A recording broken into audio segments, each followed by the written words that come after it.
Alright, I'm going to replace the fill valve and a torque wrench. This is what all you really need. You need, depending on your hose going to it, you might need a crescent or a adjustable and a bucket. Start off by removing stuff, setting the bucket underneath the shutoff valve.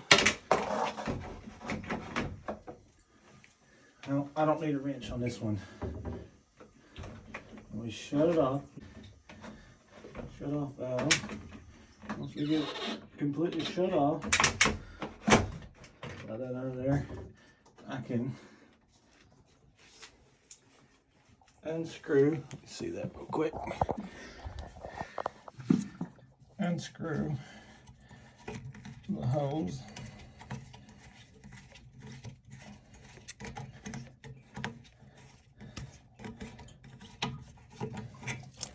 A little bit of water come out, but then there's this little washer here.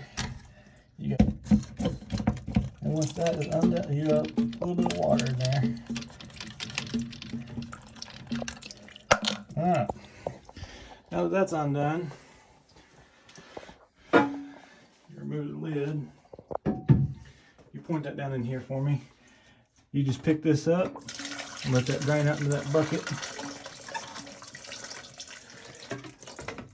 And a lot of times, you want to grab just a little bit of toilet paper, if I've got any, and wipe that down because you don't want anything messed up for your rubber seal.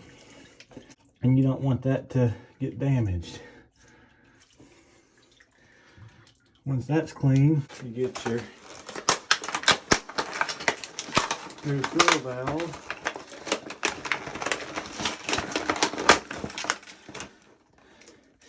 You want to look in the package, it's going to have your little rubber seal because it doesn't come on the threads already.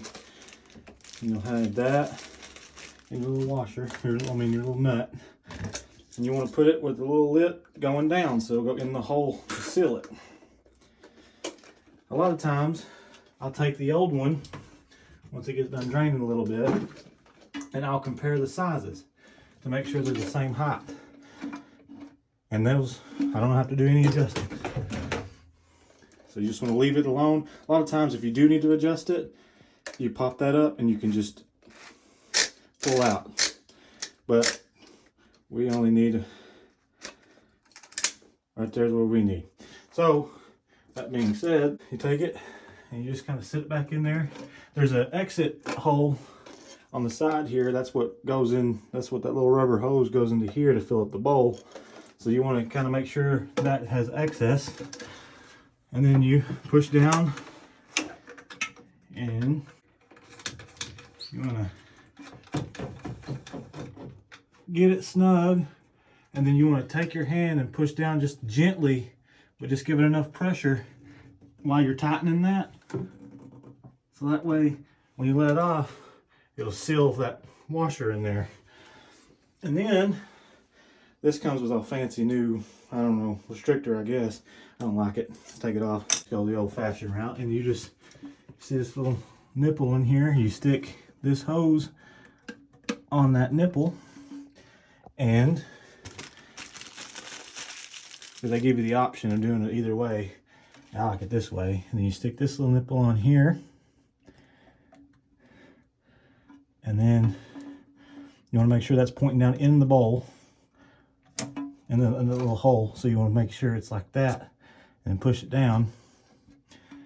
And then, once that's done, you slowly put your line back on. And since this one doesn't require a wrench to tighten it, you just get it as hand tight as possible because you don't want to over tighten it, and pinch that seal. Once you got that on, you slowly turn your water back on. What happened?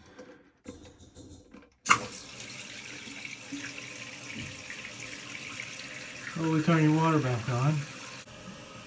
Watch it fill up. You see, water going into the hole. That actually fills up the bowl. And then you fill that and this float will go up, shut the water off. We'll see.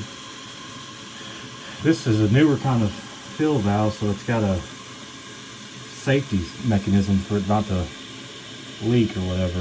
I don't know, I don't like it.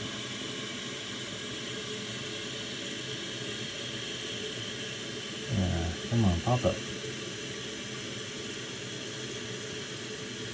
Should have already popped up by now.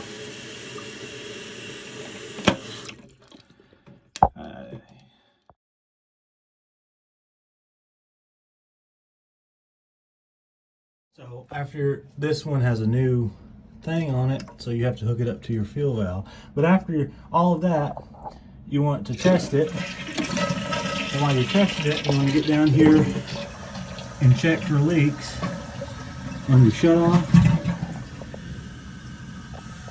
and your connectors. Make sure there's no drippage. And a lot of times if you clean up the floor, because you know you're always going to have a little bit of water spill, you'll be able to see a water droplet or two. And everything appears to be good.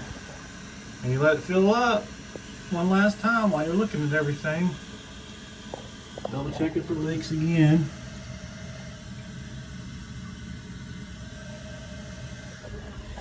Then should shut off pretty soon.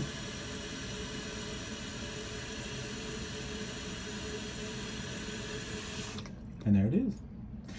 And then you put everything back the way you found it.